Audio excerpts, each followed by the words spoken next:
depois. E o Prêmio Oceanos, ele também serve como um bom referencial, porque é um prêmio cuja inscrição é gratuita. Isso democratiza muito. Qualquer pessoa pode inscrever, ao contrário de outros prêmios que têm inscrição paga, né? E isso acaba restringindo. Um dos mais importantes dos prêmios brasileiros, o Jabuti, né, da Câmara Brasileira do Livro, ele é um prêmio cuja inscrição custa em torno de R$ 500. Então, para a editora pequena, para o autor independente, isso é muito difícil, ele nem chega até lá, né? Então, E você já tem uma restrição. não é nem pensado para esse autor pequeno e independente, né? Porque se você pensar que o valor da inscrição diminui conforme mais livros você inscreve, quer dizer, é pensado exatamente para uma grande editora que vai escrever muitos livros. Então, é um prêmio que tem um recorte mercadológico específico, digamos assim, né? Diferente do Prêmio Oceano, que você vai falar agora, que abrange muito mais gente, né? Sim. E no Prêmio Oceanos, o que a gente percebeu olhando os números dos últimos anos, né? Em 2018, 1.364 livros foram inscritos no prêmio, 1.364, né? Vou até anotar no chat aqui para ficar mais fácil de comparar. 1.364 livros inscritos, né? Em 2019, esse número foi para 1.467. E no ano atual de 2020, que saiu agora, nem saiu ainda a última fase, né? Saiu só os finalistas, foram 1.872 livros escritos. Então, isso diz muito, né, desse movimento da literatura brasileira nos últimos anos, né?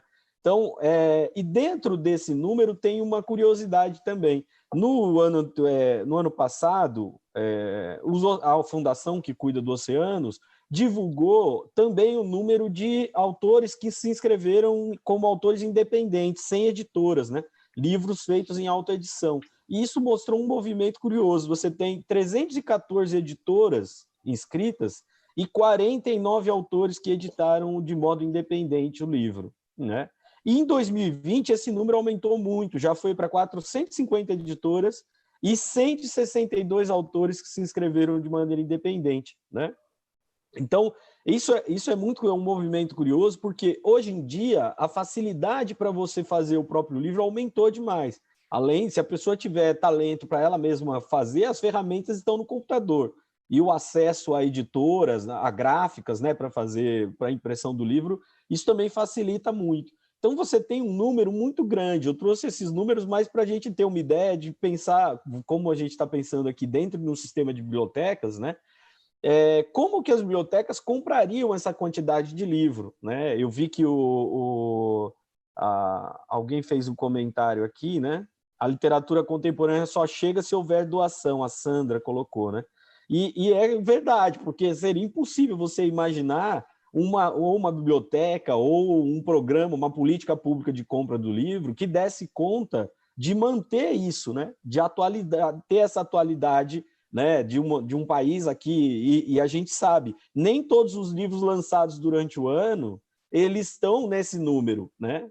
Esses daqui são os livros autorais, lançados em primeira edição, em língua portuguesa, aqui escritos por autores em língua portuguesa, né, originalmente em língua portuguesa. Se a gente colocar, né, falando ainda só de literatura, se a gente colocar os outros livros todos que vêm por tradução, reedições de livros de outras épocas, né, reedições de livros dos anos anteriores, né, todo esse material, a biblioteca seria uma coisa incomensurável, né?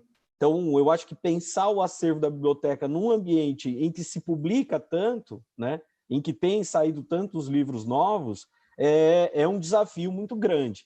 Então, assim, quando se fala a biblioteca tem pouco livro, né, a minha provocação inicial sobre o que você acha que falta na biblioteca para a gente chegar nesse número e entender que, no meu modo de ver, né, é quase insuperável esse abismo que existe entre o acervo e as limitações do acervo de qualquer biblioteca e um movimento exuberante. Tenho usado essa palavra para falar disso, né? Exuberante da literatura brasileira. Você tem muita gente escrevendo. A maior parte, falando especificamente de poesia, né? 60%, 70% desses livros são livros de poesia, né? É um número, mais da metade tem sido sempre de livros de poesia há anos nesse prêmio, né? E alguns são uns premiados, né? O prêmio é um prêmio que não tem distinção entre prosa e poesia, ele é um prêmio geral, né? E então é um movimento muito difícil, né? Imagina para a biblioteca, até um bibliotecário que quisesse manter a sua biblioteca atualizadíssima do ponto de vista da literatura contemporânea, ele teria essa angústia, né? Porque ele ia ver que o número de livros que sai mesmo que ele fosse atrás de cada editora pedindo, né? O que eu falei aqui são 450 editoras, ou seja, é um cenário bastante fragmentado, e além disso, 162 autores que se inscreveram individualmente. Então, nós estamos falando de mais de 600 fontes aí, né, que estão lançando livros que chegaram até esse prêmio, só desse prêmio, e só no ano de 2020. Então, é um cenário bastante intenso, né, para a gente ter como ponto de partida. Quando a gente fala assim, de onde está vindo a literatura brasileira, aonde ela está chegando, né? Essas duas questões elas são muito importantes para a gente, porque se temos 1.800 livros inscritos nesse prêmio, isso indica que há mais gente no Brasil, não sei se mais gente escrevendo, mas mais gente conseguindo publicar.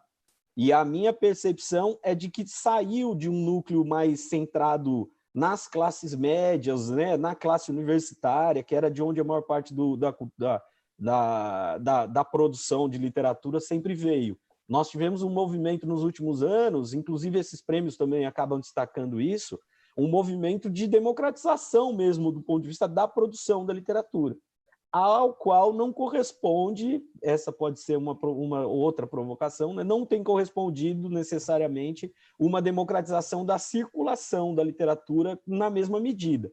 Você tem circulado mais, mas ela não consegue nunca dar conta, né? Então, e tem um dado também que a gente não pode esquecer, boa parte, né, ou a maior parte desses livros, eles são editados em tiragens muito pequenas, né? Tiragens muito pequenas, são tiragens de 50 exemplares inicialmente, que é uma outra característica da publicação de livro hoje. Não só a autoedição, a edição artesanal, mas mesmo a edição feita em gráfica, ela é feita sob demanda.